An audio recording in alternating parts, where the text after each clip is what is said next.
दोस्तों स्वागत है आपका एक बार फिर हमारे YouTube चैनल उत्तराखंड स्टडी में। इस वीडियो में हम बात करेंगे महान हिमालय की। महान हिमालय को उच्च हिमालय, वृहत हिमालय या मुख्य हिमालय भी कहा जाता है। इससे पहले वाली वीडियो में हमने ट्रांस हिमालय और उत्तराखंड के प्रमुख दर्रों की बात की थी, तो आपने अगर वो वीडियो नहीं देखी तो आप जाके देख लीजिए। तो चलिए शुरू करते हैं आज का वीडियो। उत्तराखंड में हिमालयी क्षेत्र महान हिमालय के बाद ही शुरू होता है। प्राचीन ग्रंथों में इसे हिमाद्री कहा गया है क्योंकि महान हिमालय की पर्वत श्रेणियां ज्यादातर बर्फ से ढकी होती हैं, इसीलिए इन पर्वत श्रेणियों को हिमाद्री कहा गया है। महान हिमालय की अधिकांश पर्वत चोटियां बर्फ से ढकी होती हैं, यही कारण है कि अधिकांश ग्लेशियर भी यहीं पाए जाते हैं। मुख्य हिमालय 6 जिलों उत्तरकाशी, टिहरी, रुद्रप्रयाग, चमोली, बागेश्वर और पिथौरागढ़ में फैला हुआ है। उत्तराखंड में इस पर्वत श्रेणी की चौड़ाई 15 से 30 किलोमीटर तक है और इसकी ऊंचाई 4500 से 7817 मीटर तक है। मुख्य हिमालय की सबसे ऊंची चोटी नंदा देवी पश्चिमी है, जिसकी ऊंचाई 7817 मीटर है। उत्तराखंड की टॉप 10 पर्वत श्रेणियों को ऊंचाई के क्रम में आप अपनी स्क्रीन पर देख सकते हैं, जिसमें सबसे ऊंची चोटी है नंदा देवी पश्चिमी। इसकी ऊंचाई 7817 मीटर। फिर कामेट, जिसकी ऊंचाई 7756 मीटर है। उसके बाद नंदा देवी पूर्वी है।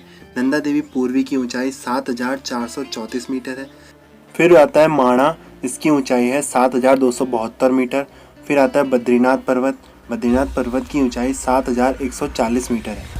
चौखंबा पर्वत की ऊंचाई 7138 मीटर।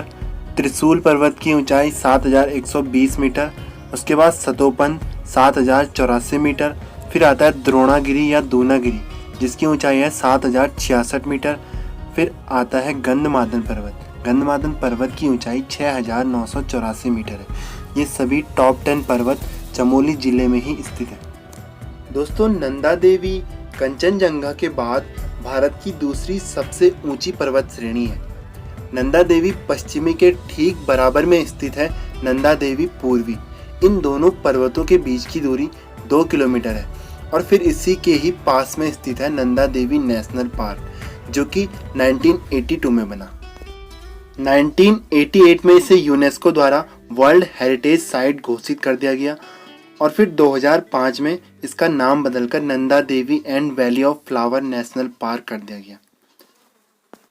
मैंने आपको पीछे बताया था कि बद्रीनाथ पर्वत की ऊंचाई 7140 मीटर है, लेकिन दोस्तों बद्रीनाथ पर्वत का बद्रीनाथ मंदिर से कोई लेना देना नहीं है। बद्रीनाथ मंदिर नर पर्वत और नारायण पर्वत के बीच में स्थित है। इनफैक्ट बद्रीनाथ मंदिर तो नारायण पर्वत की तलहटी में स्थित है, जैसा कि आपको मैप में दिख भी रहा होगा और समझने में भी आसानी हो रही होगी। अभी आपको और मजा आने वाला है क्योंकि मैं अभी आपको एक खूबसूरत सा पर्वत दिखाने वाला हूँ, चौखंबा पर्वत। तो चलिए थोड़ा बद्रीनाथ से आगे बढ़ते हैं। बद्रीनाथ के बगल में है नीलकंठ पर्वत। ये सभी पर्वत एक ही श्रेणी में है। नीलकंठ पर्वत की ऊंचाई 6597 मीटर है। और अब आपको लेके चलता हूँ चौखंबा पर्वत। जो ये आपको दिख रहा है, ये चौखंबा पर्वत है। दोस्तों, चौखंबा पर्वत 4 शिखरों वाला एक पर्वत है जो कि गंगोत्री समूह के पूर्वी छोर में स्थित है। अभी थोड़ी देर पहले जो मैंने आपको चौखंबा पर्वत की ऊंचाई बताई 7138 मीटर, वो चौखंबा पर्वत के जो 4 शिखर हैं उनमें से पहले शिखर की ऊंचाई है। इस पर्वत के दूसरे शिखर की ऊंचाई 7070 मीटर, तीसरे शिखर की ऊंचाई 6995 मीटर और चौथे की 6854 मीटर है। अब ये चौखंबा पर्वत उत्तराखंड की अलग अलग जगहों से कैसे दिखता है, इसकी मेरे पास कुछ पिक्चर्स हैं, वो मैं आपको बताता हूँ। सबसे पहले देखिए, जो आपको ये दिख रही है, ये बूढ़ा मद महेश्वर झील है और इस झील में मंदनी और चौखंबा का प्रतिबिंब दिख रहा है। आगे जो पर्वत है वो चौखंबा पर्वत ही है। ये रुद्रप्रयाग के कार्तिक स्वामी से चौखंबा का दृश्य है। आप में से जो लोग कार्तिक स्वामी गए हैं उन्होंने जरूर देखा होगा, तो आप मुझे कमेंट करके बताइए कौन कौन कार्तिक स्वामी जा रखा है। अब देखिए, तुंगनाथ से चौखंबा कुछ ऐसा दिखता है। और जब सुबह के वक्त धूप निकलती है तो उस समय तुंगनाथ से चौखंबा का दृश्य थोड़ा सा बदल जाता है।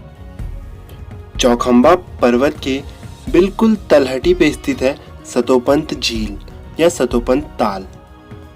इस सतोपंत झील का आकार त्रिभुजाकार है और इस झील के बारे में यहाँ के स्थानीय लोगों की मान्यता है कि इसका आकार त्रिभुजाकार इसलिए है क्योंकि यहाँ पर त्रिदेव ब्रह्मा विष्णु महेश ने एकादशी के दिन अलग अलग कोनों में तीनों ने डुबकी लगाई थी और माना जाता है कि स्वर्ग जाने से पहले पांडवों ने इसी झील में स्नान किया था और यहीं से स्वर्ग का रास्ता जाता है। यहाँ से देखने पे आपको दिखेगा कि चौखंबा और नीलकंठ पर्वत बिल्कुल आमने सामने हैं और इनके बीच है सतोपंत झील। और इसी नीलकंठ पर्वत के उत्तर पश्चिम में है सतोपंत पर्वत। सतोपंत पर्वत से ग्लेशियर निकलता है, सतोपंत ग्लेशियर। और थोड़ा सा आगे जाने पर अलकापुरी नामक जगह पर इस ग्लेशियर में एक और ग्लेशियर आके मिलता है और वहाँ से निकलती है अलकनंदा नदी। इसके अलावा भागीरथी, धौली गंगा, गोरी गंगा आदि बहुत सारी नदियाँ भी इसी पर्वत श्रेणी से निकलती हैं। इस क्षेत्र में छोटे बड़े काफ़ी सारे ग्लेशियर निकलते हैं और इन ग्लेशियरों को हिमनद, हिमानिया या बर्फ की नदियाँ भी कहते हैं और स्थानीय भाषा में इनको बमक कहा जाता है। मुख्य हिमालय की 12,000 फीट से ऊपर की पर्वत चोटियाँ वर्ष भर बर्फ से ढकी रहती हैं। इस कारण यहाँ एक भी वनस्पति नहीं पाई जाती है। यहाँ से थोड़ा नीचे आने के बाद 12,000 फीट से 10,000 फीट के बीच में कुछ घासें और झाड़ियाँ पाई जाती हैं। जैसे आप 10,000 फीट से नीचे आओगे तो आपको शीतोष्ण कटिबंधीय सदाबहार नुकीली पत्ती वाले वन मिलेंगे, जिसमें सरों, चीड़, साल, सागौन आदि के वृक्ष मिलते हैं। अब इसी क्रम में थोड़ा सा नीचे आने पर छोटे छोटे घास के मैदान मिलते हैं, जिन्हें बुग्याल, पयार या अल्पाइन कहा जाता है। और इसी क्षेत्र में आती है विश्व प्रसिद्ध फूलों की घाटी, the valley of flower national park. 1982 में इसे यूनेस्को द्वारा वर्ल्ड हेरिटेज साइट घोषित कर दिया गया था और ये नंदा देवी नेशनल पार्क का ही एक पार्ट है। जुलाई और सितंबर माह के बीच 3 महीने के लिए उत्तराखंड का राजकीय पुष्प ब्रह्म कमल भी आपको यहाँ देखने के लिए मिल जाएगा। महान हिमालय की मूल निवासी भोटिया जनजाति के लोग भी इन्हीं घाटियों में निवास करते हैं। भोटिया जनजाति के लोग काफ़ी परिश्रमी होते हैं। ये लोग फावड़े और खुरपी से ग्रीष्मकालीन खेती करते हैं। गर्मियों में 4 महीने में ये जौ, मंडवा, गेहूं आदि की थोड़ी बहुत पैदावार कर लेते हैं। यहाँ के जो निवासी हैं इनका मुख्य जो कार्य है वो पशुपालन है। इसके अलावा ये ऊनी हस्तशिल्प, जड़ी बूटी आदि का व्यवसाय भी कर लेते हैं। तो दोस्तों ये था आज का वीडियो। इस वीडियो में हमको महान हिमालय के बारे में काफ़ी कुछ जानने को मिला। अगर आपको वीडियो थोड़ा सा भी पसंद आया हो तो चैनल को सब्सक्राइब करें और बेल आइकन दबाना ना भूलें। वीडियो को लाइक करना भी ना भूलें। इसके बाद की वीडियो में हम शिवालिक और तराई भाबर क्षेत्र के बारे में डिस्कस करेंगे। तो दोस्तों अगली वीडियो में फिर मिलेंगे। अगली वीडियो के लिए आप चैनल को सब्सक्राइब करके रखना।